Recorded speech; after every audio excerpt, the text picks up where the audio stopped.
Today I'm going to be talking about Halo Campaign Evolved. In this video I'm going to be talking about my hopes for this game, what I want from it, some of the things I'm going to be very interested to find out, and also some of my concerns about the game. But first of all, in my life I have played a lot of Halo. I've played every Halo game there is, except for Halo Wars and Halo Wars 2. I did try with Halo Wars a long time ago, but it never really worked for me. On my Xbox 360 back in the day, I played so much Halo Reach, making it to a multiplayer rank of Brigadier, which I was very proud of at the time. I have completed all of the campaigns on Legendary, and all of them with Legendary All Skulls on as well, except for Halo 2, because I am simply not ready yet to take on that behemoth. The last Legendary All Skulls on playthrough I did was in 2021. I played Halo Reach on the 360, Halo 4, Combat Evolved Anniversary. I did play Halo 5 on the Xbox One, but at the time it was such a different game, I never really got into it. I spent a lot of time in Reach multiplayer, in Reach campaign, in Halo 4's campaign, and making it to SR 130 in that game. So I'd played all of the games individually, but I decided to get Master Chief Collection because I really loved Halo. I was quite a latecomer to this collection of all of the Halo games, and it's safe to say it became a little bit of an obsession of mine. I don't know how many hours I've put into Halo overall, but I know that in the Master Chief Collection, I have on my Xbox account 1,682 hours of playtime. And that is just that version of the game. If we were to tot up all of the hours, it would be well upwards of 5,000. I don't even know how many it would be. And of the 700 achievements in the Master Chief Collection, I have 696. 2 of those are for not having completed Halo 2 Legendary All Skulls on, which if you have tried that, you know why I've been putting that one off. One of them is for getting a certain amount of splatter medals in Halo 2 Anniversary matchmaking, which is just really difficult to get because you need to try and get into a Halo 2 Anniversary matchmaking lobby, and one that's big enough, so more than 4 players, so that there are vehicles on the map, and then you've got to get the vehicles as soon as they spawn, and then you've got to get splatter medals. I have 78 of the 100 needed, and I haven't put any effort into trying to get into a lobby for about 4 years, so I may just have to come to terms with the fact I won't get that one. And the other is annual from Halo 3 to complete the final mission with the Warthog run on 4-player Legendary co-op with Iron Skull and everyone in Ghosts. I simply have just never put a lobby together to get that one, but I really should. I should go on an LFG post and find someone. And getting all of the achievements in all of the Halo games has certainly been a lifelong obsession of mine. I am a completionist by nature. I have all of the achievements in the Combat Evolved Anniversary remake, most of them in ODST, Halo 3, Halo Reach, Halo 4. Halo 5 is the one I have the least on, and Halo Infinite I did play through on Legendary, but I didn't really feel the urge to go through and get all of the mission achievements, even though I got all of the map collectibles, because you can't level select in that game to replay the campaign, which is a real shame. But enough about my history with Halo. You get it, I've played all of the games quite a lot. So when they announced there was going to be a Combat Evolved remake, I was quite surprised and honestly a bit puzzled as to exactly what would be in this remake. Now they are adding 3 prequel missions, and I don't really know how these are going to feel, so I'm gonna reserve judgment on them. I'm not against it, but I'm instinctively not in favor of it either. There is a lot of content that Bungie did not put into Combat Evolved before they released it that they did intend to. That was true for Halo Combat Evolved, it was true for Halo 2, it was even true for Halo 3 to some extent, but especially those first 2 games. And so adding stuff in that would have been in the original game, I'm not against at all. Like introducing different flood forms or different enemies, that would honestly work for me, I think. I don't think they're going to include much cut content. Maybe they will for dialogue, but certainly not any of the mobs that were supposed to be in the original, stuff that you can find in Halo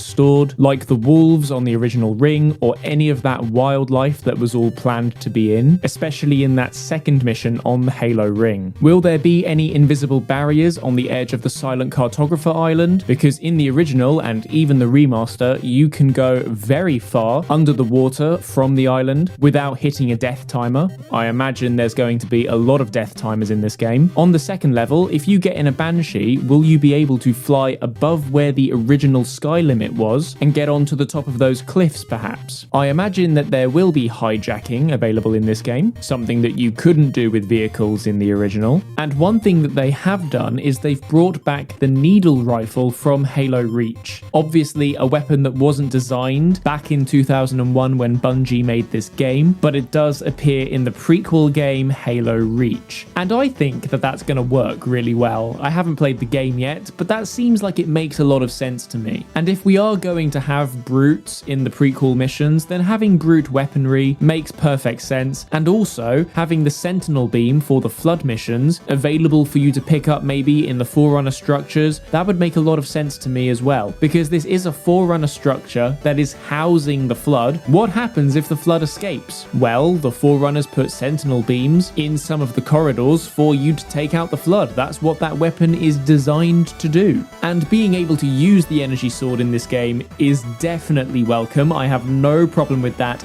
at all. That's going to be great fun, especially on the Flood levels. I think broadening the sandbox is a good idea. I will be very curious about things like whether the Magnum pistol is as overpowered as it was in Combat Evolved. Will you still be able to take out a hunter with one single shot to the flesh? Will you still be able to take out a Banshee with only a magazine and a half of pistol ammo? Will the assault rifle be more effective or less effective? The Combat Evolved assault rifle is one of the best in all of the Halo games. As you increase in difficulty in the later games, the assault rifle often becomes obsolete, unable to do much damage, but in Combat Evolved it is still a useful weapon even at legendary difficulty. Will there be much need for the Needler now that the needle rifle will be introduced? Will the fuel rod grunts still explode now that you can actually pick up that weapon? I will be making a Halo Combat Evolved weapon sandbox tier list and one for Campaign Evolved 2, so stay tuned for that. And one thing I really didn't like about the remaster was how they made the Magnum pistol less shiny than it was in the original game and more dull and boring to make it more consistent with Halo Reach. So I hope they bring back the Magnum's shininess in this remake. I will be very interested to see how difficult Legendary difficulty is in this remake, because Legendary difficulty on modern Halo games is easy, but Legendary difficulty, even on the Combat Evolved remaster from 2011, that is not the same. That is difficult. And even someone like me, who has played a lot of Legendary Halo, even Legendary All Skulls On, has to be careful when playing Combat Evolved, especially in that early game. If you had the Boom Skull on and the Flood carrier forms explode, you were in serious trouble. And with the removal of health packs, so you have fully regenerating health, how difficult will Legendary actually be? I am going to be very curious to see. In Combat Evolved Legendary, any Covenant enemy can kill you. Even a Jackal one-on-one can be very dangerous. But in Halo 4 Legendary or Halo 5 Legendary, if you're dying to a Jackal, then that's a skill issue. Whereas it's very easy to do in Combat Evolved. So these kind of things to do with the difficulty scaling, I'm very curious to see if they keep the same or change in any way. And I'm also interested to see how Legendary All Skulls On might be different than how it was before. I've played Legendary All Skulls On for Combat Evolved twice. I did it in MCC for the achievement, and I did it in the multi-game playlist as well. So I know how this game works. And I do know that there are some more skulls. Whether or not those skulls are scoring skulls or non-scoring skulls remains to be seen, but I am curious to see if it changes Legendary All Skulls On in any way. I don't know if I'm going to commit to finishing Legendary All Skulls On. We'll see. If there is a dedicated achievement for it, I'll probably make one. I'm anticipating that I'm probably going to be making achievement guides for this game because I'm so into getting all of the achievements. Now, as far as the Combat Evolved anniversary, that was done back around 2011, it's more of a reskin. And one thing that was quite nice about that game was that you could toggle back and forth between the old graphics and the new graphics. Sometimes I quite liked playing with the new graphics. Other times I preferred the older ones, because in the older ones you can see the hitboxes more clearly,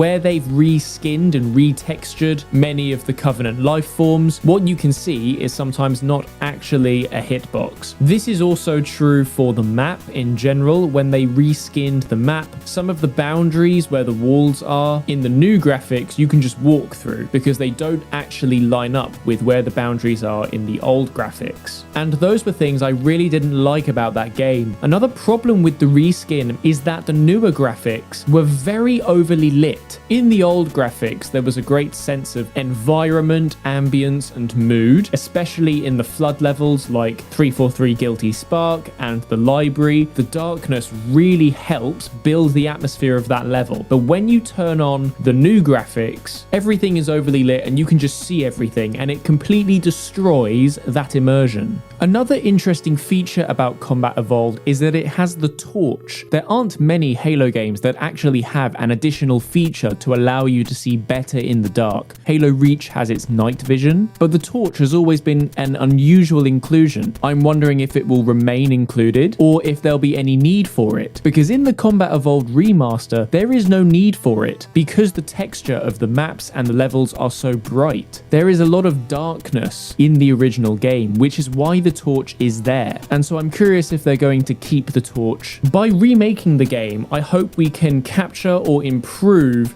certainly in the flood levels, some of the darkness in the level environment. And based on some of the promotional images we've seen so far, it looks like that wish will be fulfilled. So I'm very optimistic that that will be an improvement from this game. On some level, it is quite difficult for me to work out what I actually want from a remake of this game. Much of the charm of this game, compared to even Halo 2, is how old and clunky it is. Jumping is very slow. The physics is a bit unusual, where you can jump by sliding off of walls to give yourself more speed in a jump. Grenade jumping can make you reach new heights, something that sort of got lost in future games. The momentum from a grenade explosion doesn't always help you as much as it used to, and the need for grenade jumping was totally lost with Halo Infinite and the introduction of the grapple. And there's obviously no sprint either, which is particularly jarring if you're playing Halo Reach, and then after that you directly play Halo Combat Evolved. But I like the fact that there's no sprint, because that is the charm of Combat Evolved. And when remaking this game, are those elements of the physics that we would like to retain to ensure its identity is kept the same? Or actually, would I like this thing to be more modern, more like Halo 4, which is a game I've always enjoyed, even though I acknowledge its faults from a game design perspective, certainly compared to entries like Halo 3 and Halo Reach. And I think I'm still a bit undecided. What I would like is a remake that polishes up the visuals, but retains the fundamental gameplay of the original. I like how restrictive the original is, but I know full well that that is not the route that they're going to go down. When they remade Halo 2, which again, not really a remake, more of a reskin, but when they did that, and they quote-unquote remade the multiplayer for MCC, they just took a new game, the Halo 4 or Halo 5 engine, made a couple new assets, reused some others, gave everything a new skin, and there you go. Game remade. That is what I really don't want to be the case for this game. I do want this game to be different. And there is an argument to be made that if I want the older game, then I can just play that older game. And I hear that, but I do want this game to feel like the original. Maybe less restrictive in terms of gameplay, but still not a hyper-mobile shooter. I don't want to have wall jumping or jetpacks or mantling. And if we do have sprinting, I don't want to have to sprint much. Or at the very least, I would like there to be some sort of trade-off with sprinting. Maybe you can't have unlimited sprint. Maybe you have an endurance bar of some kind. These are all things that I would like that I know Halo Studios are never going to do. And I don't think there could be any greater piece of evidence of the fact they are not retaining the spirit of the original in terms of the gameplay than the fact that they have completely ditched the health system. There are only 3 Halo games that have health. Halo Reach, where it's justified because we're playing as as a different generation of Spartans, ODST, where we're also playing as a different division of soldier, one that does not have energy shields, and in Combat Evolved. Now, I can understand why it makes logical sense not to include the health packs, but it's not about that. Getting rid of the health packs violates the spirit of the original game. This is not a faithful remake, which is what I would like, but I would like to be surprised by the feel of the gameplay, because even if it's not faithful, I would still like it to be good, and maybe having more movement in the CE levels provides a different enough experience that I enjoy it a lot. That's what I'm hoping for.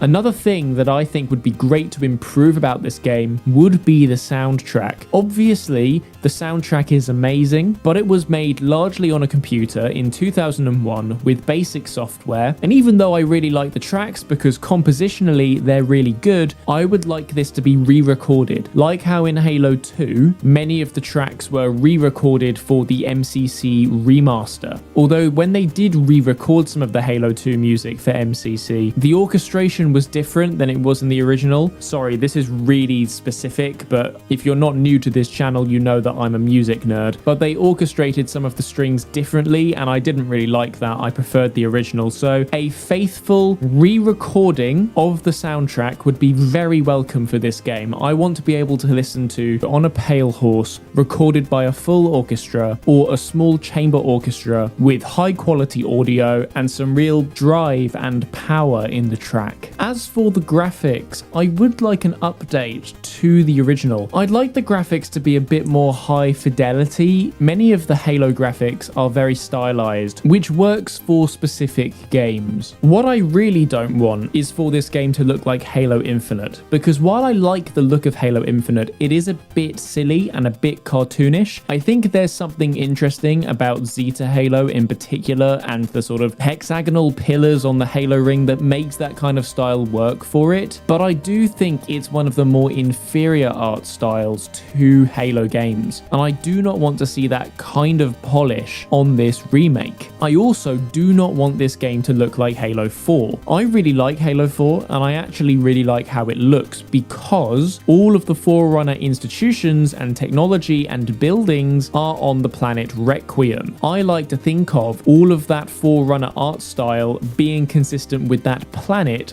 rather than with the Halo rings, because it doesn't really look like the Halo rings. The Halo rings look different, and so what I want is for it to look more like Halo 3, but a polished up Halo 3. The architecture should match Halo 3. I'm thinking of that final mission in Halo 3 where you can go into the Forerunner control rooms. I would like Combat Evolved to look more like that. With the art style, I've already seen what they've done to the Forerunner rooms, and they do look worse than I was expecting. They look like Halo 4, and I'm quite concerned. If I was remaking the game, I'd probably add something to make each of the rooms feel slightly different, because that is a room that is copy-pasted a lot. You see it loads on Assault on the Control Room, loads into Betrayals, and if it's going to look like this every time, I could get bored of that very quickly. I also would like for the Covenant, the elites in particular, to look more like the elites from Combat Evolved than from Halo Reach. In the 2011 game, they took the Halo Reach skins and then forcibly applied them to the Combat Evolved elites, and it just looks wrong, especially the red ones. They just don't look right. And I would like to fight the Covenant and see something that is consistent with Combat Evolved. I want their movements of evading me to be the same. When I kill them, I want their animations to be the same. When they attack me, I want them to be animated in exactly the same way as they were in Combat Evolved. I think all of those things would keep this remake faithful. They don't have to be exactly the same, but it does have to feel like I'm facing the same enemy. As for the cutscenes, I have full confidence that they're going to make the cutscenes really good. If it's anything like the Halo 2 anniversary, those cutscenes are the highlight of that game. They look so good, and so I really don't doubt that they're going to do a really great job with the cutscenes. Because it's going to be a remake, the geometry of the maps is probably going to be different, so will you still be able to do things like the Keys flood bump or the shield bump? Will you still be able to get that Banshee from Assault on the Control Room to speedrun the level? Will you be able to force the Banshee through the door in 2 betrayals. On Assault on the Control Room, I often use the Sputnik skull to launch myself onto the top of a pelican, and the surface of the pelican means that you can't actually stand on there, you're bouncing up and down. So one of the things I want to know is whether or not the pelican is smooth and landable, or if you're still going to have to control your location on the top by bouncing up and down, or if you'll be able to interact with it at all. These are very nerdy and specific things, but like I said, I've played a lot of Halo, and these are all the things that I want to know. There are some other things that I'm sure the game is going to do well that are not concerns at all. For example, improving the sound design, making it sound heavier with the UNSC weaponry in particular, just making the whole experience more immersive. I have no doubt that they'll be able to do that. One of the things I absolutely loved about Halo 4 and about Halo Infinite was the sound design. The assault rifle sounds so incredibly good in Halo 4. Where they've often fallen down is making their remake faithful, improving the game design features, the flow of the combat, the enemy AI. They've sometimes fallen short of this. Another thing that is disappointing about this game though is there is no multiplayer. It really is just Campaign Evolved, which I still think is a bit of a rubbish name, to be honest with you. It's not that bad, but it's not great. With no multiplayer in Combat Evolved, which was an aspect of the game that existed when the original came out, not that I was alive for that when that came out, obviously, but I have played a lot of Combat Evolved multiplayer, and it probably is gonna feel like this game is missing something, but I don't really play multiplayer that much anyway, and especially these days. I'm more of a single player campaign person, and so hopefully this game gives me some new challenges. It allows me to play a game I know that I like a lot in a different way. I would like to have a different experience playing a very familiar game, and if Campaign Evolved can provide that for me and in an enjoyable way, then I think I will be happy with this game. I'm looking forward to playing it, and I'm looking forward to posting my thoughts, and if you're also interested, like and subscribe so that you don't miss those thoughts, and also so that you don't miss any of the guides I will be uploading to this channel to complete some of the achievements.